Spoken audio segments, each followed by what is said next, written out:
Everyone loves the nice one.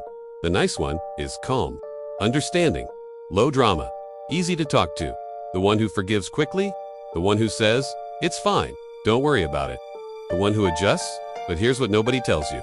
Being the nice one can quietly destroy you. At first, it feels like a strength. People compliment you for it. They say you're mature, rare, different. You become known as the reliable one, the person who won't overreact, won't cause problems, won't make things complicated. But over time, something starts happening. You begin swallowing things. You swallow disrespect because you don't want to seem sensitive. You swallow hurt because you understand they didn't mean it. You swallow your own needs because keeping the peace feels more important. And the more you swallow, the more people assume you're okay with everything. Here's the dark truth. People don't push strong boundaries. They push flexible ones. And if you're always accommodating, always understanding, always adjusting, people slowly expand into that space. Not always because they're bad, but because humans get comfortable. If you're always the one compromising, eventually you become the one who's expected to. And you won't even notice it at first. You'll just feel tired. Emotionally tired. You'll feel like you're giving more than you're receiving. Like you're the emotional support system for everyone. But no one checks on you the same way. You'll feel slightly unappreciated, but you won't say anything. Because you're the nice one. And nice ones don't want to be too much.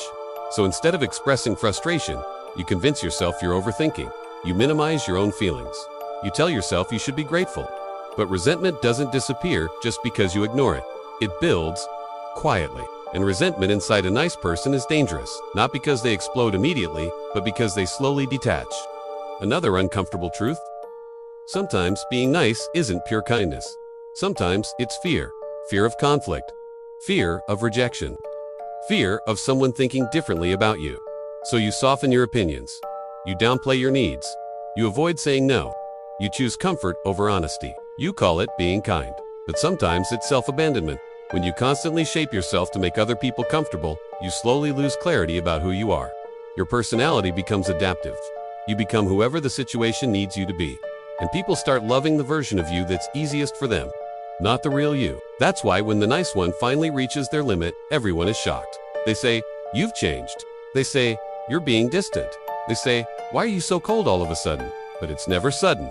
It's years of unspoken frustration finally turning into boundaries. The real dark side of being the nice one is this. If you, Dan T, protect your kindness, it turns into self-sacrifice.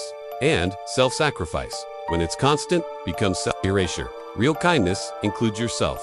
It includes saying, "That doesn't work for me." It includes expressing discomfort. It includes letting people be temporarily disappointed. Because if your niceness costs you your voice, it's too expensive.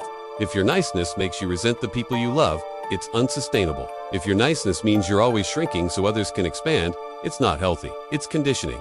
You don't need to become harsh. You don't need to lose your warmth. But you do need to understand that being kind doesn't mean being endlessly available. You can be caring and still have limits. You can be supportive and still say no. You can be loving and still choose yourself. And here, what happens when you start doing that? The people who truly respect you will stay. And the people who only valued your compliance will slowly fall away. And that's not a loss. That's clarity. So if you've always been the nice one, ask yourself this. Are you kind because it reflects who you are? Or because you're afraid of what happens if you stop? Because kindness is powerful. But only when it doesn't require you to disappear,